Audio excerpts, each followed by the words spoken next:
So hi guys, I know कि video बहुत late है, पर क्या करूँ, मुझे बहुत तेज बुखार है और अभी भी बहुत ज़्यादा बुखार है। आप मेरे वॉइस से ही समझ सकते हो, तो हो सकता है अच्छे से नरेट ना कर पाऊँ, लेकिन हाँ, सोलो लेवलिंग रैग्नारॉक का नया चैप्टर आ चुका है, उसे लेके मैं लौट आया हूँ। अगर आपने सब्सक्राइब नहीं किया है, सब्सक्राइब कर लो। तो एपिसोड के शुरू में हमें पास्ट की सीन दिखाया जाता है। हम देखते हैं एमोथ को, वो शैडो गेट से शैडो डंजन के अंदर जाने की कोशिश करता है, पर तभी उसे वो चेन्स आके जकड़ लेते हैं और वहीं पे सुहो और एसिल भी थे। सुहो कहता है, जैसा कि एक्सपेक्ट किया था, चेन्स वो रास्ते में हमेशा आएंगे, तुम शैडो डेंजन में जाने की कोशिश करोगे तब भी। अमूद कहता है, जब भी मैं इस जगह को छोड़ने के बारे में सोचता हूँ तभी ये चेन्स अपीयर होते हैं और मुझे जकड़ लेते हैं। सुहो कहता है, जैसा कि मैंने सोचा था, पर कोई बात नहीं, मैं तो बस कंफर्म कर रहा था। दो चीज़ मैं प्लान कर रहा हूँ जो कि हमें सबसे पहले करना होगा। पहला, एसिल और मुझे उसी डेंजन बॉस को जाके मारना होगा ताकि ये डेंजन कोलैप्स हो जाए, और जब ऐसा हो जाएगा तुम्हारा चेन्स खुल जाएंगे और उसके बाद सीधा तुम हम लोगों को ज्वाइन करोगे और फिर हम सब मिलके एक साथ शैडो डेंजन में एंटर करेंगे। और फिर सोचता है, अगर हम लोग इन दोनों में से एक में भी फेल हो गए तो फिर हो सकता है ये पूरी प्लान काम ना करे, पूरी तरह से फेल हो जाए। और तभी कहता है, मुझे एक बैकअप प्लान रखना ही होगा। अगर मैं फेल हो जाऊं तो मुझे एक बैकअप प्लान रखना ही होगा। तभी सीन शिफ्ट होता है, एमोथ को देखते हैं।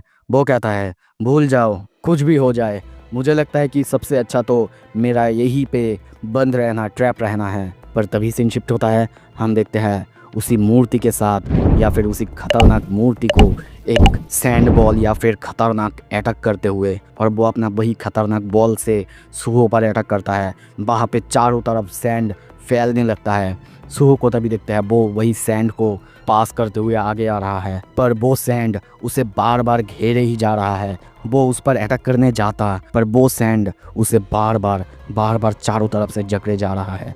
वो कोशिश कर रहा है उन सारे सैंड से बाहर निकलने की, पर इतने सब के बाद भी वो सैंड उसे अपने अंदर दबाए जा रहा है। वो अब सामने देख के गुस्से में सोचता है, द टॉम वार्डन सीका, मैं इसके क्लोज नहीं जा पा रहा हूँ। और तभी सीका को देखते हैं, उसके हाथ में उसी सैंड बॉल जिसमें से अनगिनत सैंड निकल रहा है। सो सोचता है, उसका नाम लाल कलर में है, ऐसा लग रहा है कि वो एक ए रैंक का मॉन्स्टर है, और अगर ऐसा ही चलता रहा मैं अपनी माना जल्दी ही खो दूंगा। मुझे जल्दी इन सब का अंत करना ही होगा, मुझे जितना जल्दी हो सके ये सब कुछ खत्म करना होगा। तभी दूसरी तरफ हम एसिल को देखते हैं, वो भी फाइट करे जा रही है।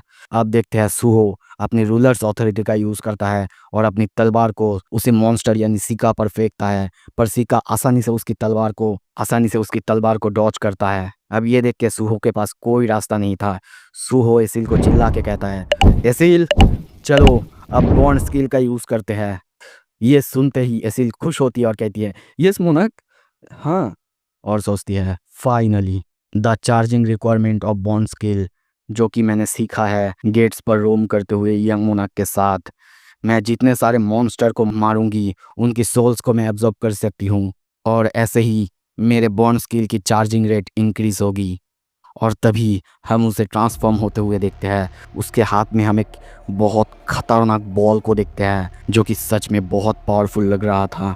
वो सोचती है, फाइनली अब मौका आ चुका है ये दिखाने का कि मैं भी यंग मोनक के काम आ सकती हूँ। और तभी वो अपनी वही ऑरा यंग मोनक की तरफ यानी सुहो की तरफ फेंकती है।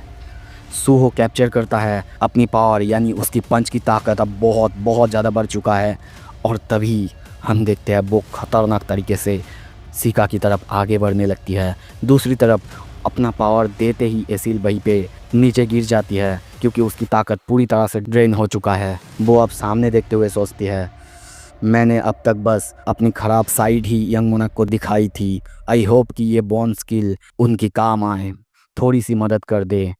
और तभी देखते हैं सुहो आगे जाने लगता है। दूसरी तरफ से सीका वो भी अपने पंच रेडी करता है। हमें नोटिस दिखाया जाता है, bond skill demon blast, charge amount 67%। Suho punch करते हुए सोचता है, मैंने इस पंच में अपना सब कुछ, सारी ताकत लगा दी है। और तभी उसके एक ही पंच में हम देखते हैं सीका द मॉन्स्टर जिसकी की रैंक ए रैंक है, वो पूरी तरह से तबाह हो जाता है। उसका बॉडी 20 में से पूरी तरह से गायब हो जाता है। और तभी डेंजन पूरी तरह से कोलैप्स होने लगता है। बेरू ये देख के चौंकता है। और तभी हम देखते हैं अमूद को उसका शेकल्स अब पूरी तरह से गायब हो चुका है। बेरू ये देख के कहता है ये तो द डेंजन, ये कोलैप्स हो रहा है, ये collapse, the dungeon is collapsing. अमूद कहता है इसका मतलब है वो लोग सक्सेसफुल हो चुके हैं डिमन मास्टर को मारने में। पर तभी हम देखते हैं वही स्टेक्स को जिनके साथ शेकल्स जुड़े हुए थे वो निकल के ज़मीन पे गिर जाता है। दूसरी तरफ हम देखते हैं अब बेरू उसे अपने साथ आने के लिए कहता है। अमूद भी उसके पीछे पीछे जाने लगता है और सोचता है अब चेन्स मेरे रास्ते में नहीं आ रहे हैं, मैं फाइनली अब फ्री हो सकता हूँ ट्रैंक से। पर अब तक मुझे कोई आइडिया नहीं है ट्रैंक और स्पेल कास्टर ने मुझ पर आखिर एक्सपेरिमेंट ही क्यों किया था, क्योंकि मैं एक बहुत ही नॉर्मल डिमन था। जितना कि मुझे याद है वो लोग मुझे बार बार डिस्ट्रॉय करते और बार बार रिजनरेट करते। ट्रैंक मेरी बॉडी को डिस्ट्रॉय करता और उसके बाद स्पेल कास्टर मुझे रिस्टोर करता। जितना लंबा वो एक्सपेरिमेंट चला मेरी बॉडी उतनी ही ज़्यादा स्ट्रांग होती गई। मुझे जितना पता है यही उनका प्लान था, पर मेरा दिमाग वो उस दर्द को हैंडल नहीं कर पाया और इसी वजह से मैंने खुद अपनी आंखें निकाल ली और स्लोली उसी दर्द को एंजॉय करने लगा। और उसी सफ़रिंग के दौरान मेरा बस एक ही विश था जो कि मुझे वो दर्द सहने की हिम्मत दी, और वो था एक और बार जो ये ग्रेट नेचर है, ये रंगीन सुंदर सी दुनिया है, इसको फील करने का एक और बार देखने का मौका जब मैं यंग था। और तभी देखते हैं वो आगे जाने लगता है पर पीछे से वही स्टेक्स उसको आके हिट करता है। बेरू ये देख के कुछ भी समझ नहीं पाता। अमूद सोचता है क्या स्टेक्स मेरी तरफ फ्लाई कर रहे हैं? तभी देखते हैं अमूद का खून निकलने लगता है और वो गुस्से में कहता है ट्रैंक, स्पेल कास्टर।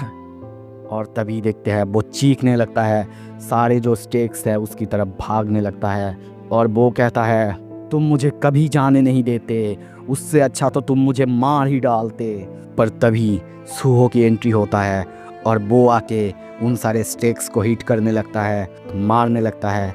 बेरू सूहो को देख के रोने लगता है और कहता है यंग मोनार्क। पर सूहो सोचता है ये स्टेक्स ये बहुत ज़्यादा टफ है, पर वो स्टेक्स को हिट करता है।